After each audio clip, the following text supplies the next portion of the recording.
İmam Maturidi adına Kalay İslami İlimler Medresesi'nde mezuniyet tedbirleri olup geçti. Mezunlarını hayırlamak ve onlarga nasihat etmek için tantanalı tedbirlerge Kırım Cumhuriyeti ve Akyar şehrinin muftisi Hacı Emirali Ablayev teşrif buyurdu.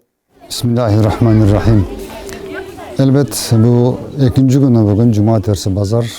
İki gün hem kız tarafı hem oğlan tarafımız medresemizdeki mevzuiyet törenini geçirdik. Elbet insanlar, kızlarımız, oğlanlarımız okudular. 2 yıl, 3 yılını bitirdiler artık. Şimdi köylerimize, milletimize hizmet edecekler Allah nasip ederse. Bazı belki medresede çalışacak, bazıları imamlık yapacak, bazıları hocalık yapacak.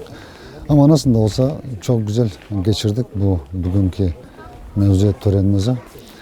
Allah ardını gur eylesin ve milletimize, insanlarımıza hepsine hizmet etmeye nasip eylesin talebelerimize. Elbette ki gençlerimize söylemek istediğim tek bu ki elbet gençler çok çalışacaklar, çok daha okuyacak hem çalışacaklar, devam edecekler kendilerinin işlerine. Ama en çok istediğimiz elbette ki bizim 1000 yıllık İslam tarihimiz var.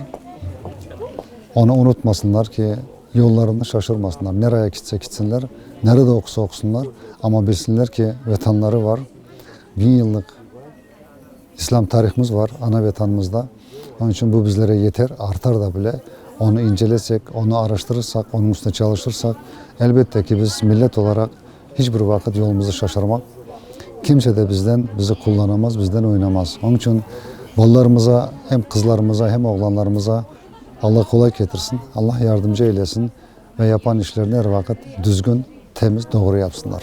Tedbir boyunca İslam dinine hizmetinin mühimligi hakkında tekrar aytıldı. Bunu Kalay Medresesi'nin müdürü de kaydetti. Bugün medresemizde büyük bayram. Bizler 3 yıl devamında okutkanımız talebelerimizne yanı bir hayatка ozgargan olamız. Talebelerimiz, mezun olgan talebelerimiz yanı adım atalar gelecek hayatlarına.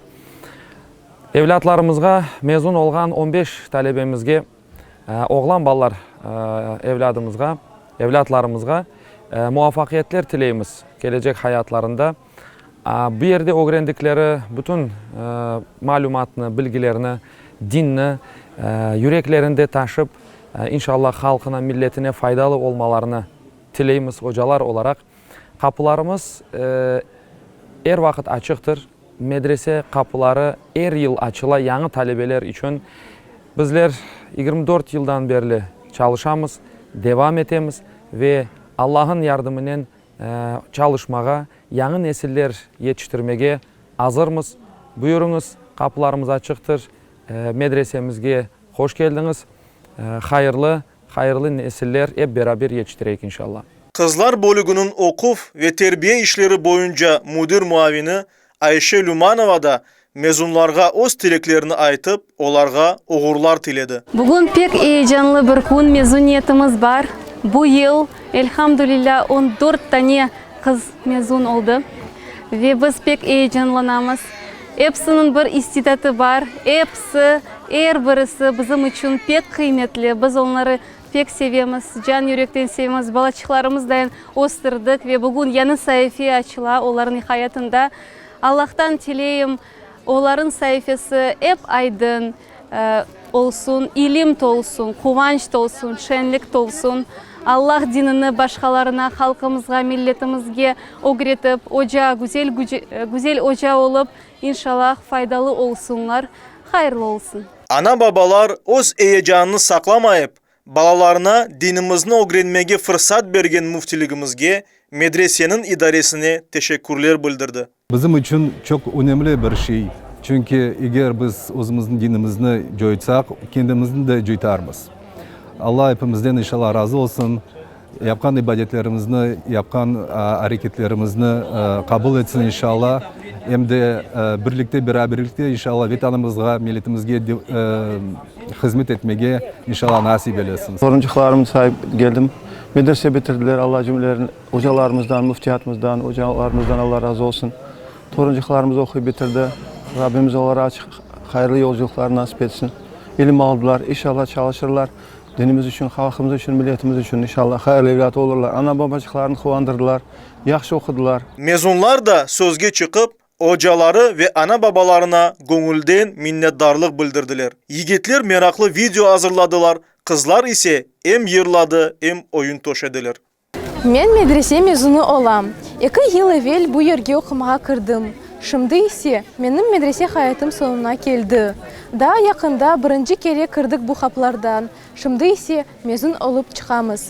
Hocalarım bana güzel ilim verdiler. Onlara pek minnettarım. Ve ben bu ilimni insanlara yaymağa hazırım. Elhamdülillah bugün mezun oldum. Bu medresede 3 yıl devamında dinimin temellerini öğrendim. Bunun için hocalarıma teşekkürlerimi bildireyim. Gelecekte inşallah okuşuma devam etmeye niyetim var. Rabbim kısmet nasip eylesin inşallah. Bu yıl ben mezun oldum. Daha tünevin birinci kursta ralinin başında talebe olarak oturaydım ve şimdi mezuniyetke mezun olarak kırdım. Medrese sözünü aytkanda aklıma tek sıcak hatıralar geliyor. Medresenin odaları her bir köşe maneviyatının dolu. Medrese beni çok şeyini öğretti. Medrese bu ilim çoğrağı ve ben Allah'a şükür ettim. Çünkü Allah-u Teala bana öyle güzel bir fırsat verdi. Elbet ömür devam ete. Bağlar öseler ve kuşlar gibi öz yuvalarından uçup keteler. Mezunlar medreseni bitirip hayatка açıldılar. İnşallah gelecekleri parlak olacak ve onlar din hizmetine devam edip Allah razılığı için çalışacaklar ve vatanımızga fayda getirecekler. Yolunuz açık olsun. Emir Hasan Umerov, Gulnar Elyasova, İsmail Ermanbetov, Kırım Cumhuriyeti ve Akyar Şehri Müslümanları Dini İdaresi'nin matbuat hizmeti.